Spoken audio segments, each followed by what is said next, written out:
Hello money masters. Welcome to finance gallery. నేను మీ నవీన్. నేను ఈ ఛానల్ స్టార్ట్ చేయడానికి గల మెయిన్ రీజన్ ఏంటో ఇప్పుడు మీతో షేర్ చేసుకుంటాను. 3 ఏళ్ల క్రితం మా ఫ్రెండ్ ఒకడు "నీకు తెలిసిన ఏమైనా సేవింగ్స్ స్కీమ్స్ గానీ ఏదన్నా ఉంటే చెప్పరా, నేను సేవింగ్స్ స్టార్ట్ చేస్తాను" అని అడిగాడు. సో, అప్పుడు నాకున్న నాలెడ్జ్‌తో నేను వాడికి కొన్ని సేవింగ్ ఆప్షన్స్ ఎక్స్‌ప్లెయిన్ చేశాను. సో, వాడు ఏంటంటే ఈ 3 ఇయర్స్ కూడా వాటిలో ఇన్వెస్ట్ చేస్తూ వచ్చాడు. సో, వాడు కొన్ని మంచి రిటర్న్స్ తీసుకున్నాడు. సో, వాడేం సజెషన్ చేశాడంటే నాకు, "ఒరేయ్! నీకింత నాలెడ్జ్ ఉన్నప్పుడు why not you start an YouTube channel" అని అడిగాడు. సో, నేనన్నాను, యూట్యూబ్ ఛానల్ స్టార్ట్ చేయడానికి ఆల్రెడీ ఫైనాన్స్ రిలేటెడ్ చాలా ఛానల్స్ ఉన్నాయి గదా! అందరూ కూడా ఫైనాన్స్ రిలేటెడ్ యూట్యూబ్ ఛానల్స్‌లో ఆల్రెడీ మిలియన్ సబ్స్క్రైబర్‌తో మంచి కంటెంట్ ఇస్తున్నారు కదా అని చెప్పేసి అన్నాను. సో, అప్పుడు వాడు నాతో చెప్పిన మాట ఏంటంటే, ఎన్ని ఛానల్స్ ఉన్నా గానీ నీ ఎక్స్‌పీరియన్స్, నీ వే ఆఫ్ థింకింగ్, నీ థాట్ ప్రాసెస్ అనేది నువ్వు షేర్ చేసుకోవడం వేరు. సో, మేబీ కంటెంట్ ఒకటే కావచ్చు. నీ ఎక్స్‌పీరియన్సెస్ నువ్వు షేర్ చేసుకొని, నీ నీ నాలెడ్జ్ నువ్వు షేర్ చేసుకుంటే, అది ఎవరో ఒకళ్ళకి హెల్ప్ కావచ్చు కదా అని చెప్పి నన్ను ప్రోత్సహించాడు.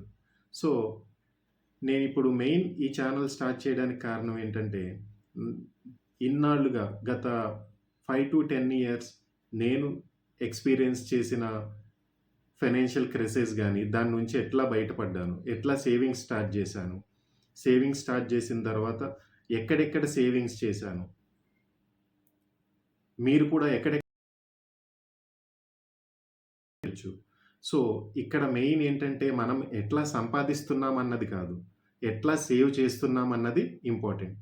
సో, ఎక్కడెక్కడ సేవ్ చేయాలి, ఎలా సేవ్ చేయాలి, ఎంత టైం సేవ్ చేయాలి అనే ప్రతి ఒక్క పాయింట్ కూడా నేను మీకు ఎక్స్‌ప్లెయిన్ చేస్తాను.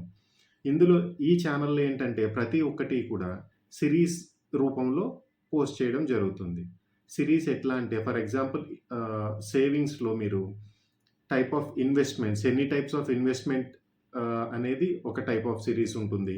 మీకు ఇన్స్యూరెన్స్ రిలేటెడ్ ఒక సిరీస్ ఉంటుంది. తర్వాత మీకు ఇందులోనే రకరకాల టెర్మినాలజీస్ ఉంటాయి. లైక్ ఎస్ఐపి అంటే ఏంటి? ఎస్‌డబ్ల్యూపి అంటే ఏంటి?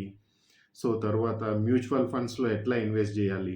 మ్యూచువల్ ఫండ్స్‌లో ఇన్వెస్ట్ చేసే ముందు ఏమేమి మీరు కన్సిడర్ చేయాలి?